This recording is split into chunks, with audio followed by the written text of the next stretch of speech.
There you go. I got 3 different times right I here. know, I got That, mine 559. matches out. I got 559 here. So.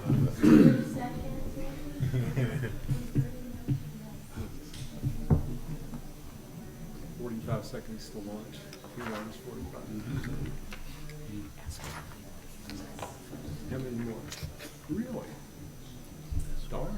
Go on vacation too? Cats. Cats? I have cats. Getting close.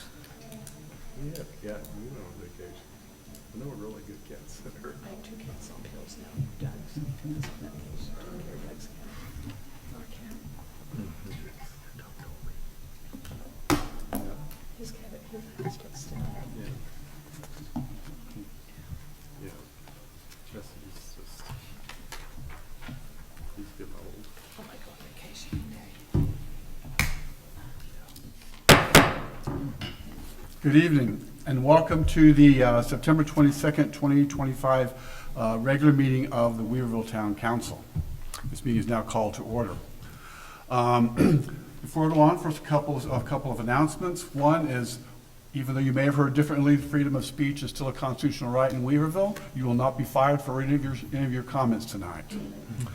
Also, several months ago, we became a sister city with Weaverville, California. And at first, the kids in the school there did a full fundraiser for us.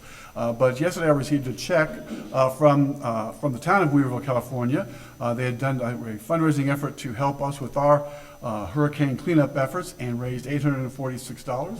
And so here, if you pass it over to the manager. And Excellent. we would like to thank our sister city, Weaverville, California, for their support and their thoughts about us. What are we going to do with it? I don't know.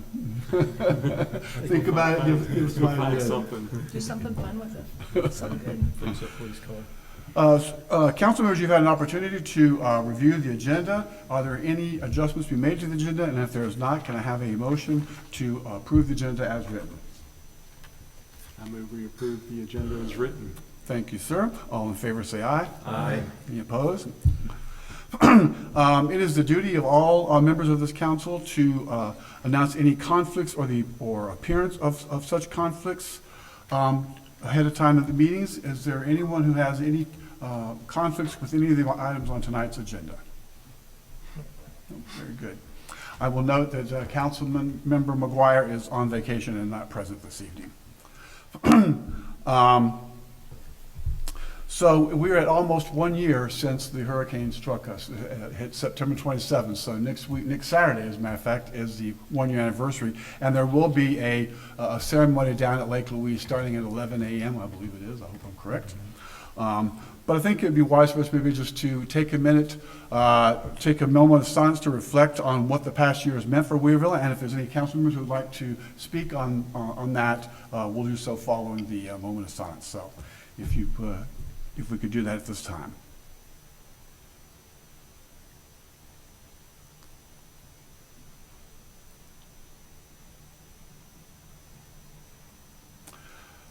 Thank you. Are there any council members who wanted to have any reflections or remarks about the 1 year anniversary of Hurricane Helene? No. Okay, good deal. Let's hope it never happens to us again. Tonight's agenda, the next item is our consent agenda, and Manager Harris, would you go through the items that are in tonight's consent agenda, please? Mayor, Council, your consent agenda tonight on page 2, you've got your August 25th Town Council regular meeting minutes. On page 6 is your monthly tax report refund release. We're at 5.98%. The town's property tax has been collected at the end of August, which is typical for this time of year. On page 12, we have a budgetary amendment for police and fire departments. The town received a $30 donation from a private citizen toward the fire department, and the town received $268.31 donation for cops and kids. On page 14, you've got the ADA accessibility transition plan. One of the things we're looking at, we're working with the library and the county staff. We've received a concern from a citizen regarding the library and handicap parking there. So trying to work with DOT and the county on that aspect of seeing how more handicap parking accessible can be created in front of the library there. And our other challenge is redoing the handicap parking here in front of Town Hall. So on page 15, your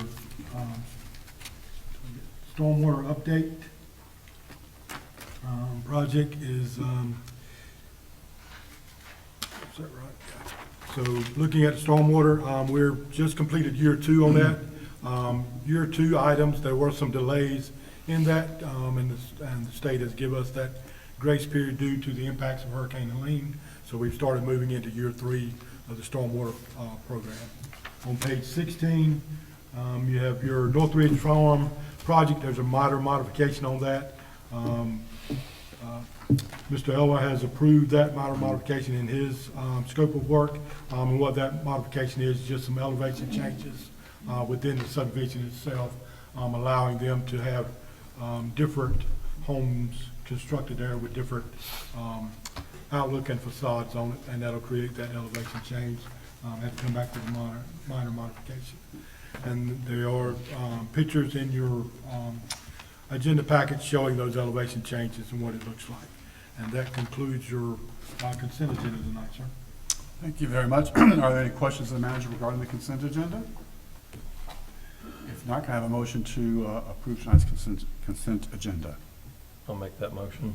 Thank you, sir. All in favor, please say aye. Aye. Any opposed? Great. Mr. Harris, would you give us your town manager's report? Manager's report tonight is FEMA reimbursements. We've started receiving checks from FEMA. Finance Director Dozier will present an update at our October meeting, but we feel good that checks are starting to arrive for various Helene-related projects. The water wheel installation project, we're fortunate that the wheel has been put together in time for the ceremony itself that will take place next Saturday at 11, as the mayor mentioned, at 11 a.m. But right now it's constructed on an A-frame site. The concrete we don't anticipate being in place in time. They have started the concrete work, but we don't anticipate it having time to cure to be able to mount that wheel on it. But the wheel has been completed and will be mounted there on the A-frame for the community to view. Again, and that leads us into the Hurricane Helene Remembrance Ceremony. The WEDAC and Dry Ridge Museum are hosting that event on September 27th from 11 to 1 at the Lake Louise Park. There'll be music, remarks beginning at 11 at the flagpole, and pizza and pastries while it lasts. On September 3rd, we hosted a Human Resources HR 101 class and Municipal Supervisors class taught by the League of Municipalities. There were approximately 50 students from the region in attendance in that. We had 20 of our staff attend that training. One of the things we've been pushing for is more professional development, supervisory insight training for our staff, so it's good to have that training. On Monday, September the 8th, our outsourced HR employee, Julian Wright, she was on site to conduct a new hire orientation onboarding. We had, I believe, 6 or 8 members attend that session that day with her and Ms. Jackson and Ms. Dozier and myself. I came in and gave a brief speech on that, but it was good to have that many employees starting and good to have her on staff for that. Last week I spent some time out with our staff, everything from riding a shift at the fire department again. It was good to be back in there and have them fix a meal that night, but unfortunately I still had to get up 2 or 3 times during the night and run and answer calls with them. Then that Monday I was able to ride with our sanitation crew on the route and see some challenges that they face, and we got some talented people operating the truck, because with people wanting to park right next to their can that we're supposed to dump creates some challenges. But they were able to navigate those and did have an understanding of seeing how residents still leave the straps on the cans, trying to protect it from bears getting into the trash. But if the straps are still in place, we're not able to dump the cans. So I was able to watch and witness our sanitation crews at work and the challenges that they face. It was good to be out with our crews that week and spend some time with all of our crews. Tree inventory assessment, the arborist from Davy Group, which is the part of the grant program that Ms. Tamara worked on a while back for us. Will be in town on September 29th to conduct our tree inventory and assessment of the trees on the town property. And again, that's just taking place on town-owned property. For community engagement strategic planning session, we held a public input session here on September 16th in the Commissioner Room. And then we had a survey out. We received 162 responses between the in-person survey and the online process. We're still working on that. There'll be some discussion items later in your agenda on that, where we're at on that process. But Music on the Knoll is taking place. We've transitioned from the Nature Park to Music on the Knoll, taking place at the Community Center. That will start on October the 11th from 6 to 7:30. These events are free and family friendly. Again, talking about some community engagement aspects during the first week of school. Myself, the police department, and fire staff, we assisted with traffic and getting children to school and assisting them getting off the bus. On the 16th, I attended a meeting with the WBA board for some brainstorming session regarding some activities as the holiday season is approaching, and looking at doing some different things for more kid-friendly events, as well as bringing other ways to bring people downtown during the holiday season. The county fire tax district, you may have heard a little bit about this in the past, but the county hosted a meeting with the chiefs, and what that is looking at is they're working on a plan now to have a single-wide fire tax district, to where right now each district has their own tax rate. Ours in the North Buncombe district, which is our rural district, here is 12.27. Some areas are paying 9 cents, some are paying as much as 22 cents. So they're looking to making it uniform across the board and for that equitable service delivery. There'll be a vaccine clinic here that Prescription Pad will be hosting for us in the community room on October the 14th from 3 to 7. This event is open to the public. Engineering services, the town staff is preparing to advertise on-call as needed engineering services. As you're well, Director Pennell retired and was serving in that capacity for many years. So this now we would take the place. This does not take the place of the engineers that are working on several of our large projects. But we were doing a request for qualifications. We'll be advertising, proposals will be brought back before council with a staff recommendation. And the Weaverville Economic Development Foundation, under the leadership of Phil Barnett, a new nonprofit foundation has been incorporated, and the name will be Weaverville Economic Development Foundation. The aim of this nonprofit is to support economic development efforts within the town. A couple of upcoming events: Music on the Knoll at the Community Center at 6 p.m., our council workshop on October 21st at 6 p.m., and our regular scheduled town council meeting at 6 p.m. on October the 27th. And that concludes your manager's report. Thank you. Any questions of the manager? No, I'd like to make a comment. I wanted to say that we very much appreciate our town manager being our speaker at the 9/11 observation. It was well received, and thank you very much. Yes, sir. Thank you for the opportunity. Anyone else? Good. Thank you. Next up is our general public comments, and we've got one person who's signed to speak, Jeff Niffen. If you would come forward and you'll have say your name and your address, and you have 3 minutes before we hear this annoying alarm over here. 4 minutes. Okay. I've got some things to say as far as positive notes I want you all to hear, and I hope there's a lot of people, watching tonight. In January, I attended the Citizens Academy, which is a great program. I really enjoyed it so much. I definitely, other homeowners that live in Weaverville attend that, or even if you're not Weaverville, attend it. It's a great program. Well, during that time frame, I met a great guy who became a friend, and that's Police Sergeant Andy Mace. And Andy and I got talking. I said, hey, with Maple Trace coming into the town at the beginning of January, I'd like the people of Maple Trace get more involved in the town and understand how the town works. And with that, Andy and I, we got together, had a meeting, and I was interested in the program as far as the neighborhood watch. Well, from there, we went from neighborhood watch to, well, how about this about the fire department? How about this, and how about this, and so on. Well, before we know, we had a big program scheduled. Maybe some of you may already know that. But on September 4th, okay, we had a program at the, right, at the Civic Center. And we had probably somewhere around 55, 60 people from Maple Trace. And the purpose of this meeting, I just want to read it here, and this was Andy's words, and it definitely fulfilled that. The primary purpose of the meeting was to serve as a welcome and safety briefing hosted by representatives from Weaverville Police Department, Fire Department, and Public Works. Topics will include Community Watch Program, home and vehicle safety and security, interior safety measures, fire safety, trash, debris pickup, water-related issues, and other related safety information. And I'll tell you, that's a mouthful, but they packed in a lot of great information. The program was a great success. I'll tell you, everybody was just, you say how you can hear a pin drop? Well, you could almost hear a pin drop in between when the person paused for a second and didn't talk. People were so interested. I want to read just a couple of comments from the people that I got afterwards. I mean, I got a lot of emails and texts from the homeowners that attended. One person said, I felt the program felt like a fireside chat, like I was sitting in my living room and they were the only people talking to me directly. I mean, how close is that? I mean, that's really great. It was absolutely so good, such great practical information. It was nice to receive encouragement from the town officials that it's okay to reach out to them, even if we are uncertain of the level of an emergency.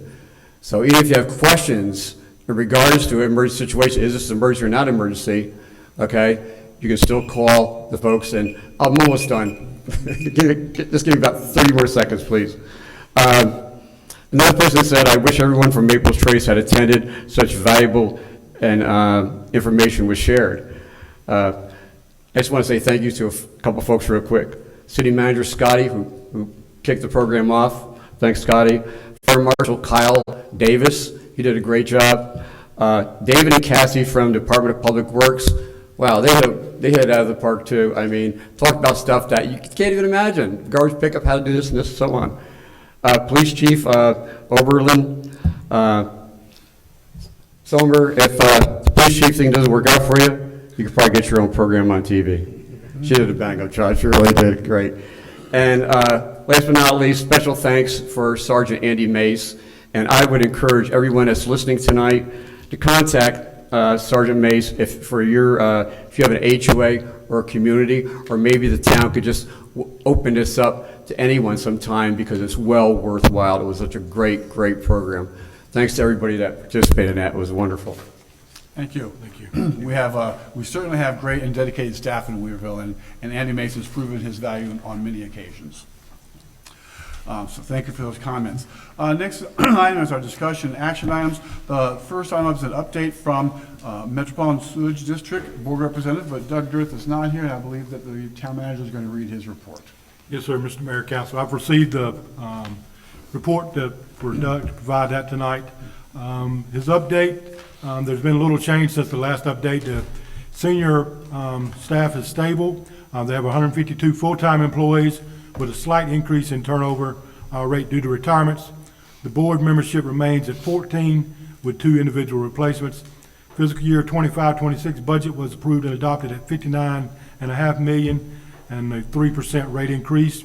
The replacement of the Weaverville pump station construction is on track and on budget of approximately $2 million. Project completion on schedule for summer of 26. The main processing plant replacement project is ongoing. The largest project in 40 years in progress. Carrier Park pump station replacement is $94 million. Meadow Lane and Amboy Road in Asheville, south of the River Arts District over the next 3 years. No major in-town sewer projects other than replacing 2 pipes over the Rims Creek damaged by Helene. They were replaced in May of 25 near Merrim and the Rims Creek Road. And that concludes the report that was provided by Mr. Thank you very much. Any questions? So I think the important thing here is that by this time next year, we will have essentially double our sewage pumping capacity. So. Next up is an update from the Economic Development Advisory Committee, and Phil Barnett, would you come and give us an update? Thank you, Mayor. Good evening, Council and town staff. I'm Phil Barnett. I live at 22 Whitetail Drive here in Weaverville. I'm your current chair of Economic Development Advisory, And I want to give you a quick update on the developments at our old factory at 115 Reams Creek Road. Thanks to the efforts of Democratic Party Precinct Leader Donna Mann, Buncombe County Commissioner Terry Wells, and State Representative Lindsay Prather, we received a substantive response from the MCDEQ with respect to the environmental sampling that's been going on at the factory for probably since 2014.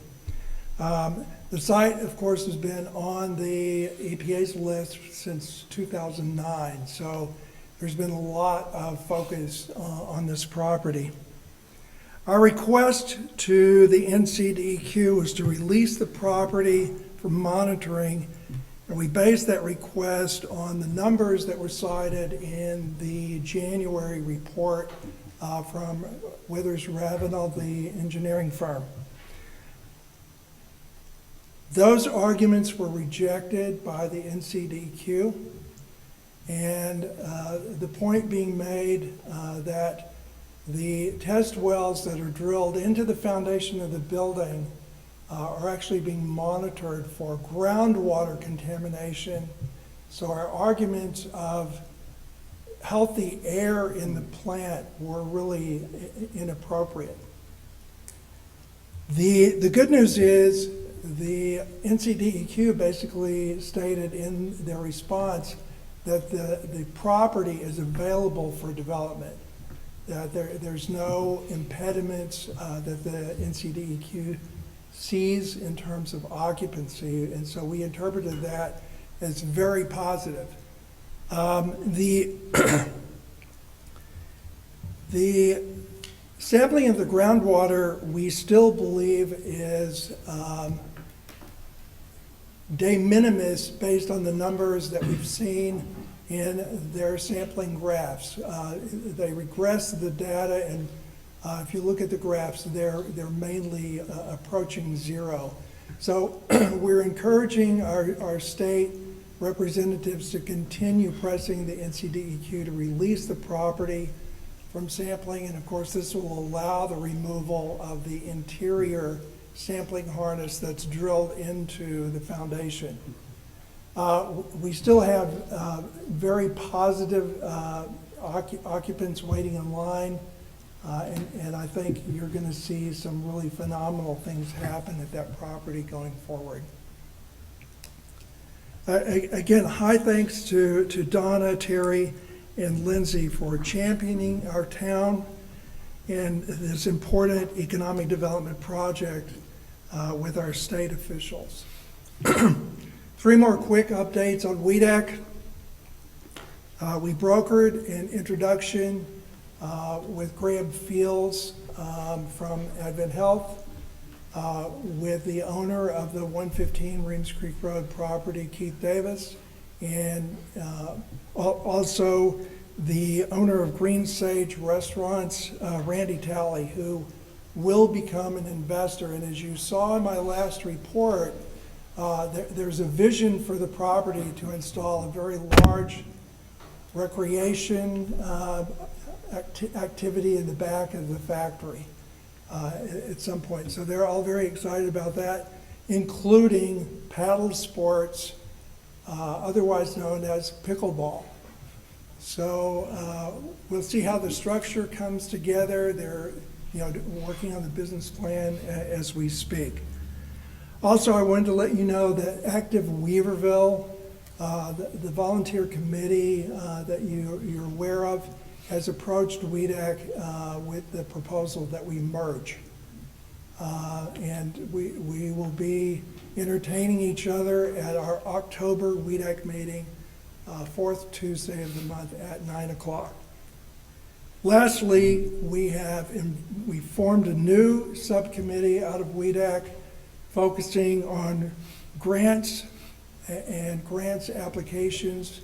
The committee just kicked off a couple of weeks ago, but I think the plan basically is to stay very well coordinated with the town and begin to raise money for the projects that are on our Active Weaverville list or others that you nominate as a priority. Any questions? Thank you. All I good thank you news. for your time. Thank you. Thank you. Next is an update from the French Broad River Metropolitan Planning Organization, who our representative to that is Councilman Cordell. But Councilman Cordell can't speak tonight. She's had laryngitis, so she asked me to read her report for her, and I'm going to try and not screw it up, but if I do, she can't correct me. So it's normally called the MPO. So the MPO is a partnership between local and state government that makes decisions regarding transportation planning. The plans must meet planning requirements established by the federal government. The MPO is required to prepare long-range transportation plans for the planning area with a minimum 20-year horizon. The MPO was created in 1962 as the region centered around Asheville continued to experience growth and reached a population density of above 50,000, which constitutes a federally mandated creation of the MPO. The MPO currently serves over 414,000 people across 21 municipalities in Buncombe, Haywood, Henderson, and Madison counties, including Weaverville, of course.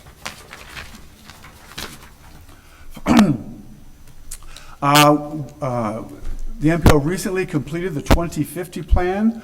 Councilman Cordell worked within an additional subcommittee for 18 months to prepare this plan. You can review that full plan at FrenchBroadRiverMPO.org, Plan Elevate 2050. The highlights for the town of Weaverville include recommended new highway submittals for Reams Creek Road, from Weaverville Highway to Ox Creek Road to be modernized. Scored well in P7. I'm not sure exactly what P7 is, but it was good, right? Weaverville priority partially overlaps with the Safe Streets priority. Also, new bike ped submittals include for the Reams Creek Greenway, Quarry Road to Carpin Soccer Field, off-road separated linear bicycle facility, project review funding programmed by MPO. I'm not sure what that means either, but I think Sunday we might actually see the Greenway. No? It means that the study that Woodfin and Oh, yes, Weaverville's yes. doing together. Okay. So we did a project with them this year trying to figure out how we would connect the Weaverville Greenway with the Woodfin Greenway so that we, as the Blue Way Greenway project in Woodfin comes online, tourists coming to the area would have easier and quicker access to Weaverville as well. So that plan has been completed. No. It's been paid for. That's always a good sign.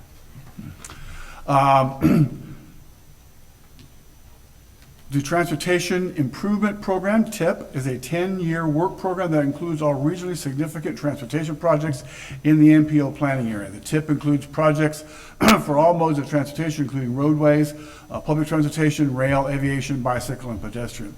The TIP is the MPO's subset of the State Transportation Improvement Program. The TIP is updated every 2 years as a subset of the Department of Transportation.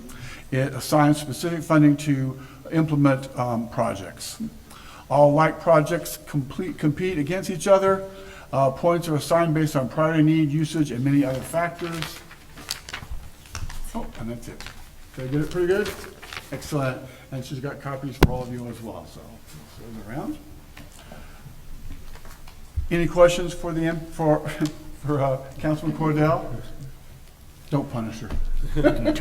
Try to sign on to the 2050 elevation and look at it. It's amazing, everything you could see for the whole region. And that's FrenchBroadMPO.org, correct? Yeah. Next up is item D, Maple Trace Streets and Stormwater Plan, and Attorney Frew, what you got? Mr. Mayor, Council, I'll give this a shot. I know this has been going on for some time. The last marching orders from the board came in May of this year, directed that 37 sections of pipe be flushed and sections be regrouted. It also required that the homeowner association go ahead and pay half of the flushing costs, so they did deposit $6,000 for the promise to pay the balance another $6,000 in May of 2026. And also the town has in hand the right-of-way deed signed by the HOA representatives. Council took this matter up in July, but that was tabled after discussions regarding cost and need to proceed to clean out the stormwater pond. I believe the stormwater pond is, by the pictures, is noticeably overgrown. However, with the Mapturn and Craig report November of 2024, they found there was little concern even with noted deficiencies.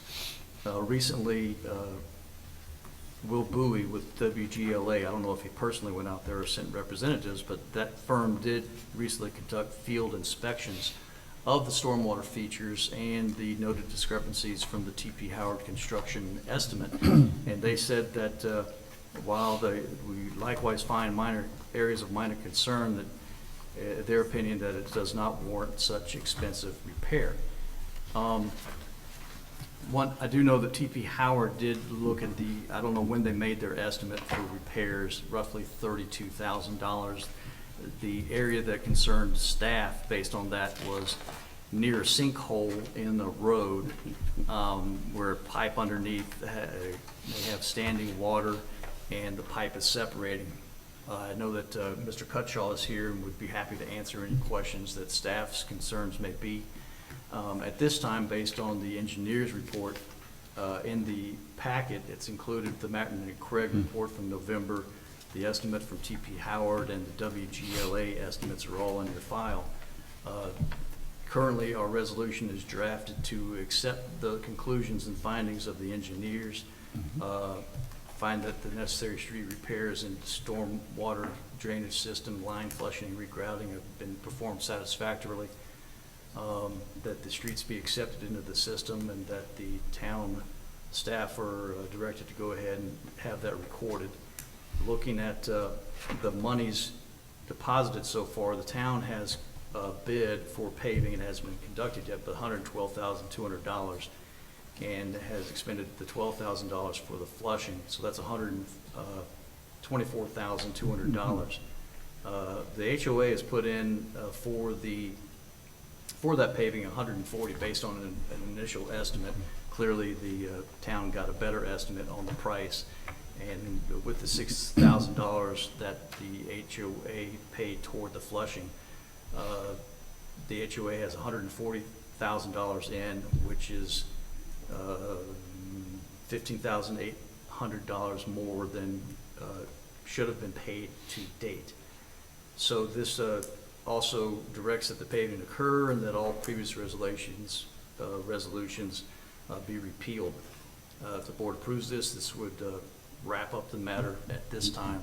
And if there's any questions from Mr. Cutshaw, I know he's prepared to point out staff concerns based on T.P. Howard's findings and recommendations. Thank you. So there is a resolution in your packet. We had a chance to read it. Basically, it covers items that Mr. Frew just voiced. So with that, the proposed resolution is to pass that resolution tonight, bringing their streets into the system with all the other factors that Mr. Frew just announced. Is there a motion to accept to pass this resolution? I'll make that motion. Thank you. All those in favor say aye. Aye. Any opposed? Thank you very much. It's passed. Next up is item E under discussion and action items. This annexation zoning request for 107 acres at 10 Silverwood Farm Road, which is on the north, just north of town. And Assistant Manager Jackson, I think this is your issue.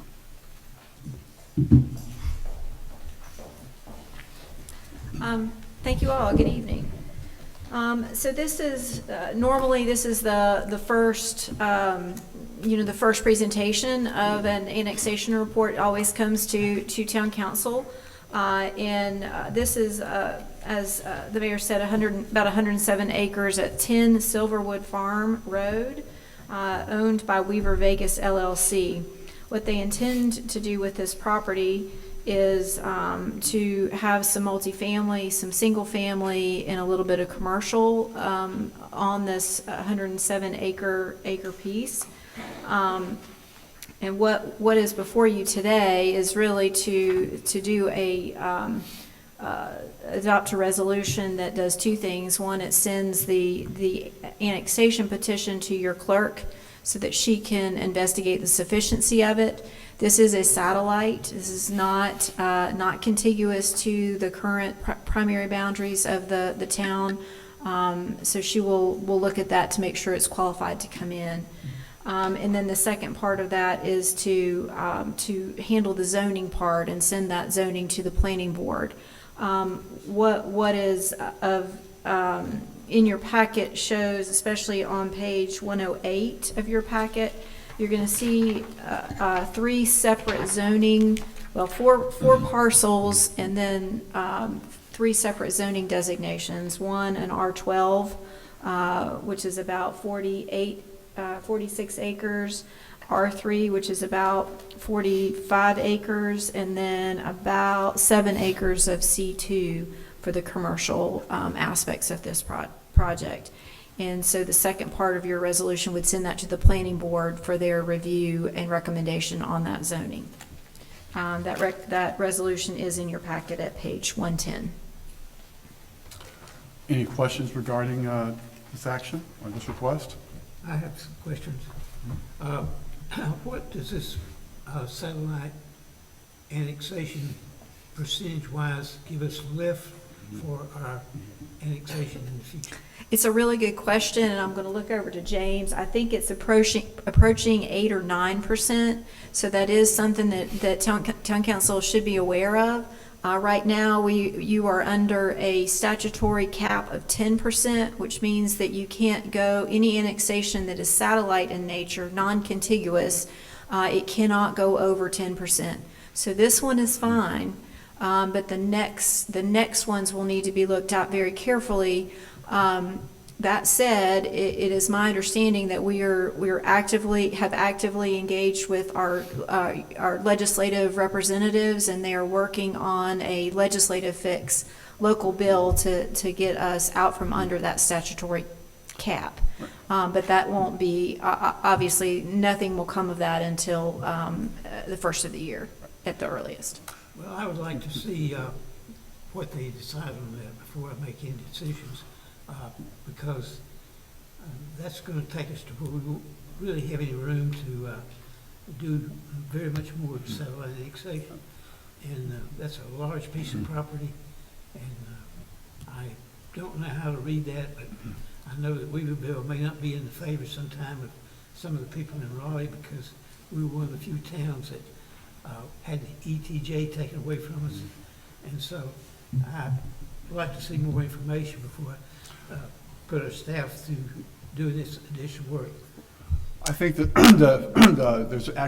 I've been in conversation with some of the state legislators, and the three I've spoken with all say that this is not a big deal. In fact, many other municipalities have already been released from this requirement. So they indicate that they don't think it'll be a problem at all, and that includes both Republican and Democratic senators I've spoken with. But of course, they won't be able to deal with it until January, until the legislature is back in session. But so the initial response has been very positive. Good, but I'd still like to wait to see what we have, because make sure. Sure, that makes good sense to be cautious. Just to remind you that tonight all we're really doing is asking the clerk to review the sufficiency and then to send it to planning board. So it would be a few months before any decisions actually get made. Yes. And you'll have that information by then. That's right. Didn't mean to interrupt. But the resolution that is before you, it's just a preliminary procedural step. You are not eligible at this point to vote on the annexation because you haven't had your public hearings or anything. I understand. So, yeah. And if I understand correctly, this particular project would require this sewer line to be drilled under the highway. Actually, it would bring sewer to that area, that's highway, but they've decided that instead of going under the interstate, they'll bring it up from Clark's Chapel Road. Okay. So it's cheaper than digging into the interstate. I'm sure. Yeah. Okay. Any other questions? Is there a motion to, Can we, Hold on 1 second. I'm sorry. Can we give Tamara longer than our normal 30 days to do this? In the motion, can somebody say, you normally only get 30 days to do it? Can we do 60? I don't see why not. I'm fine with Would that. you repeat found that? I couldn't So, hear. you couldn't hear her? So she's saying that normally we give the clerk 30 days to complete this task. She's suggesting that we give them 60 days. That would give us time to gather some of the information that you're requesting as well. Everybody good with that? With that, yes. Yeah, I'm good with that change. Okay. So let's see. So we can amend the resolution at page 110 to, like in paragraph 2, say within the next two meetings for the planning board, and same thing, to certify, the clerk can certify her Yes. results of the investigation within, no later than the November meeting, if that's what I'm hearing you say. I think so, that's correct. Yes. Is everyone good with that? If everyone's good with that, is there a motion to pass the resolution on page 110 As amended. as amended? As amended. I make that motion as amended. Thank you very much. All in favor, please say aye. Aye. Any opposed? Thank you very much. Next item up is item F under discussion and action items. This is our Helene recovery plan and public input, and Assistant Manager Jackson, this is Yes. you too. I almost could have put this on the consent agenda, but I wanted just to highlight for you and in the audience as well. The county has been working together with all of the municipal jurisdictions to develop a comprehensive approach to Helene recovery. And that draft is now out. It's a really long document. And I will say it's pretty powerful when you look at it. They have, I will say, beautifully captured the tragedy of Helene in a very impactful way, and talked a lot about the those early days. And but the import of it is each of the county and each jurisdiction has a section that talks about their projects, what they want to do as far as building back better, as we've heard, more resilient, more capable of handling emergencies as they arrive. That draft is now out. The cover sheet and the materials we can link you to those documents. And what is in your packet, I don't really need any action from you, but I did want to put in front of you in the citizens the press release and Weaverville's section. It's 14 projects. We did get some input on September 16th and through the online survey on those projects. What the next step will be is to obtain the county, like they did on the front end. They've got a survey out that's open for anybody in the county, and they'll collect Weaverville comments as well. So we'll see what those are. Once those are collected, if there are any changes that we need to make to those projects, those will be made and then put into a final draft for adoption. And we expect that draft will come out and be theoretically on your agenda for adoption in November. Excellent. Just a reminder, when we're on a planning marathon here. The county's long-term recovery plan that Ms. Jackson is referring to is anticipated to be finalized before the end of the year. Our town's strategic plan, which you'll hear about in a moment from the manager, is also expected to be done at the same time. And the comprehensive land use plan will also be updated by then. So we're just on a planning marathon. Thank you for that update. Speaking of strategic plan, Manager Harris, what you got? Mayor and Council, as mentioned earlier in the report, is that we did hold a public input session as well as a survey. There were 162 participants in that, identifying 8 goals. The goals on that were sustainable growth and development, downtown vibrancy, economic growth and community character, emergency preparedness and community resilience, public safety and neighborhood resilience, infrastructure and environmental resilience, parks, recreation, special events and community vitality, and organizational culture, and then community engagement and communications.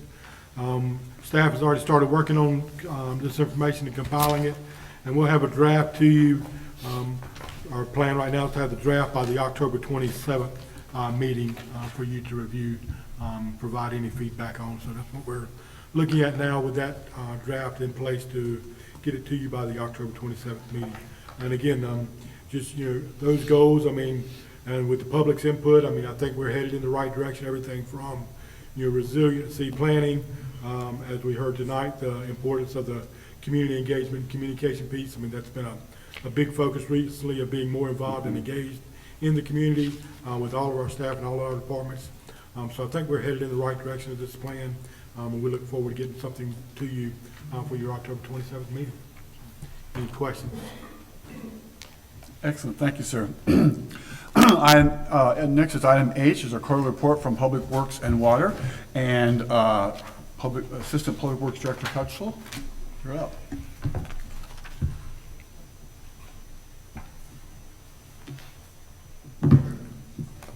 Good evening, Mayor, Council, guests.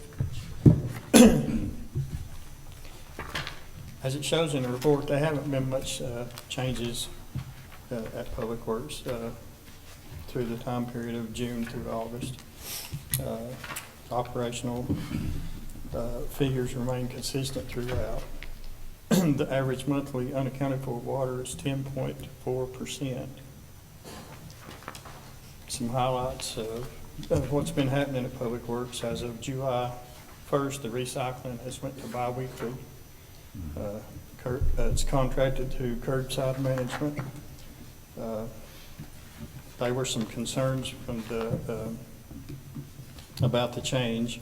We were able to resolve those issues by a second bin. They was worried that one wouldn't be enough going to 2 weeks. So upon request, we gave them another recycle bin to overcome that. As you know, the paving contract was awarded to C&T Paving July the 28th. To date, Park Street, Harbeck Drive had been completed. The milling was done on College Crescent. They had some problems with their paving machine. They're hoping to get started back midweek and carry on with all that. And should be finished up in the coming months when the project will be complete. We have one new employee starting on the 29th of this month. And at that time, Public Works will be fully staffed. So that's good. That's always nice. Yeah. All the staff has completed flagger training and fire extinguisher training in August. So, an assembly of the water wheel began on September 8th, and it is ready, sitting on the A-frame like Mr. Scotty said.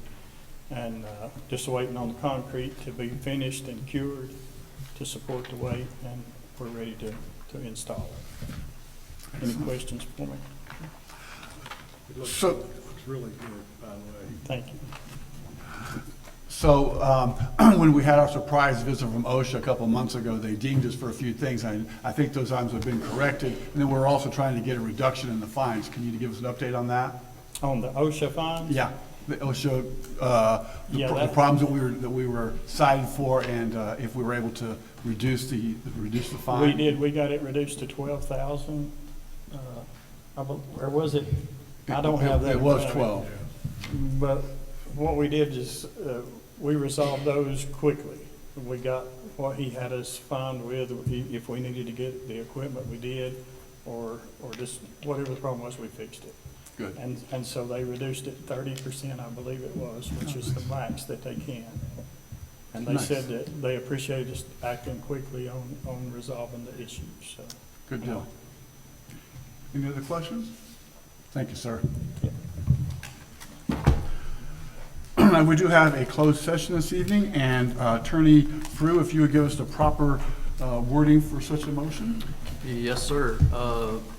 We need a motion to go in closed session pursuant to General Statute 143-318-11A3 to consult with an attorney employed or retained by the public body, and also pursuant to General Statute 143-318-11A6 to consider the qualifications, competence, performance, character, and conditions of employment of an individual public officer or employee.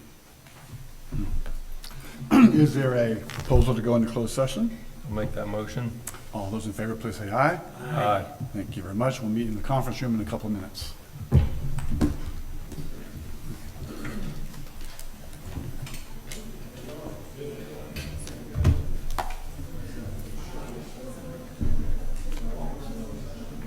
Yes, he's still here.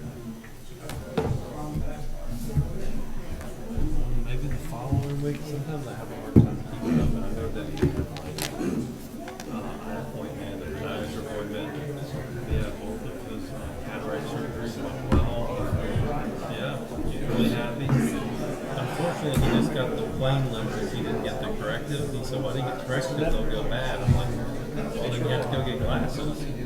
So that's next on the list, new glasses. But he has to wait 30 or 60 days to make sure everything's kind of settled and healed.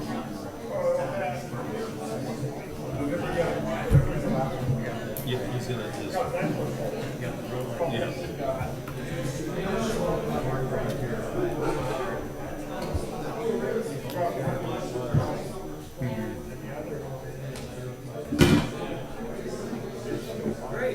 Okay. Yes, well, he's doing pretty well, and